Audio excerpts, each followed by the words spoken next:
Um, so Gus, Yes.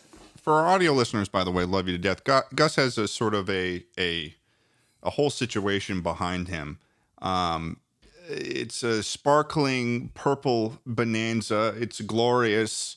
But Thank you. what's going on here? Is this part of your stream room potentially? Are those explosives too? They're not. Non-combustible fairy lights from Amazon, $12.99 plus Prime shipping. So I wanted to do kind of a Skyrim-esque room over here. It's not come to full fruition yet, but I wanted to have a little bit of that Winstead Manor planter action going on back there, and I wanted to have some alchemy ingredients. So Nice. you chuckle sandwich boys are looking at my shitty-ass wide-angle thing right now, but if you get a little more granular, you'll see that there's some fake Nernroot and like more Tampanella. Oh, okay. Oh, that's Mirror's cool. Rot and shit. I just got some like black light fairy lights off of Amazon and stuff, and then I got a bunch of bioluminescent fish tank plants that look Is the close. Nernroot gonna fuck with the podcast audio? Yeah, it's terrible. It's a Like, gamer joke for you and out there. hey! And he's like, "What's going on, guys?" You know, it's like terrible.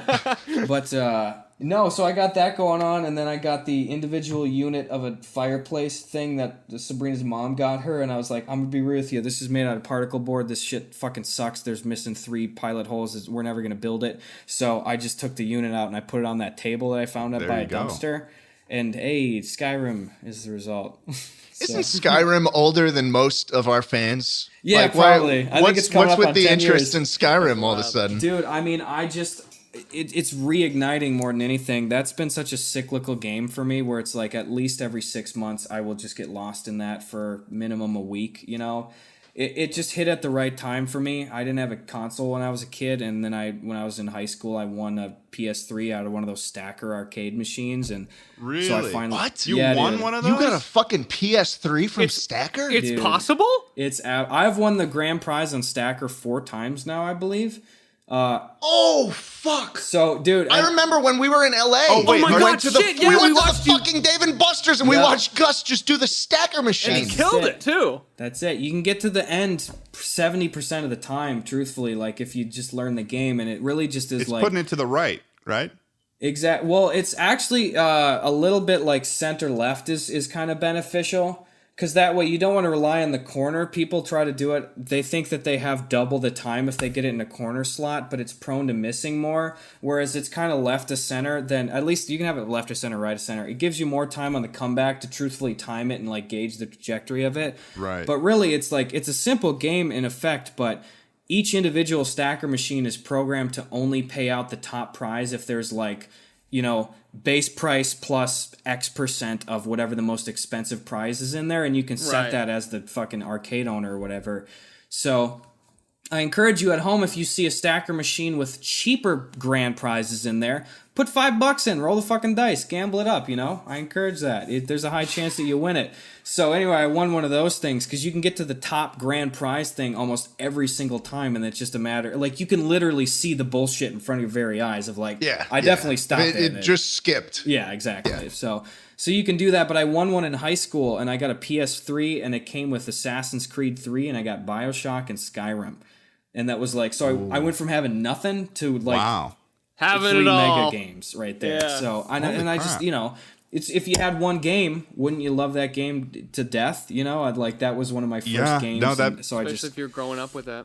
exactly. So I just kept playing that over the years, and I've been revisiting it lately. And you know, it's the pandemic, and I want shit that feels nostalgic and safe, and I can come in here and turn off the lights and, you know, get a little unsober and listen to some Mac Miller good news and just go, all right, this is pretty cool. The perfect one to come back to. That's too. funny you say Yeah. that song specifically, Mac Miller Good News. I've been listening to that a lot lately. Oh yeah, dude, that's a fucking anthem this last year. That's a good one. Are you a big music guy, Gus?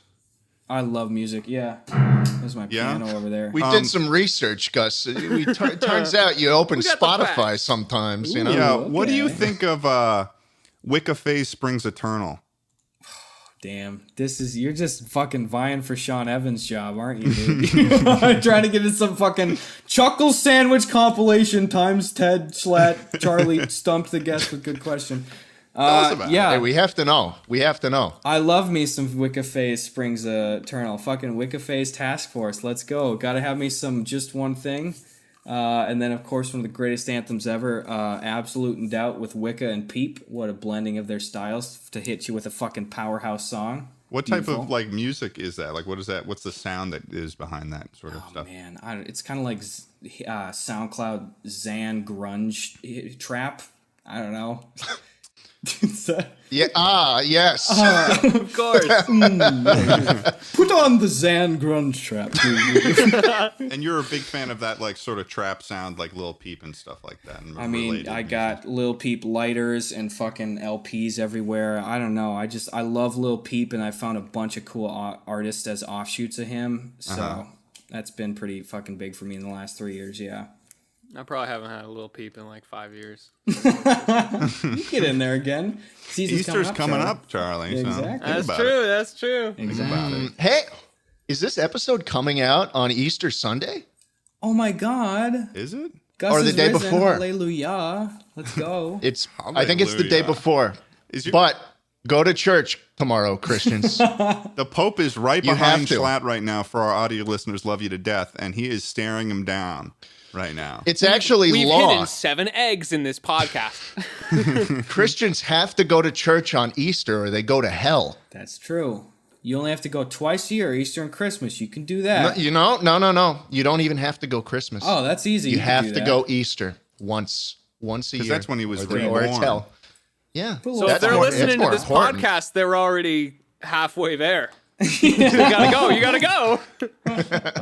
So Gus, like, what is the future spell for Gus Johnson? I mean, like, is there anything that like in the future, like post quarantine, that you're really, really excited about? That like is, I mean, obviously we're all excited to see everyone, but like in terms of like what you do, like, are you trying to?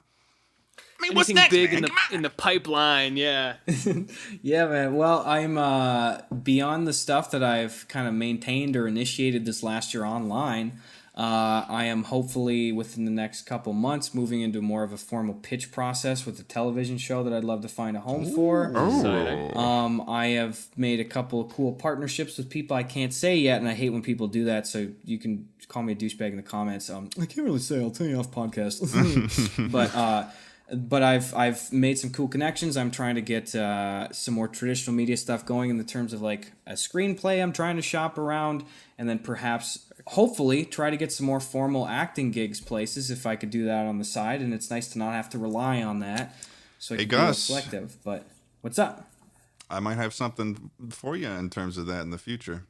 I'll let This you know. guy. Ted is a esteemed film director. This guy. I'll turn on the television. No, it's for little Ted it's Nilsson. actually I mean, I've already talked about this publicly, so it's not even a thing. But there was this film that I was going to make for my senior thesis equivalent, and what I was thinking about doing is at some point, I've got some, spare money lying around after doing better on YouTube. So I was thinking, oh, hey, maybe I might as well do what would have been this film. I'll send you the script. Let me know what you think about it. And maybe Cool. I'll see take a if you- peek. Yeah.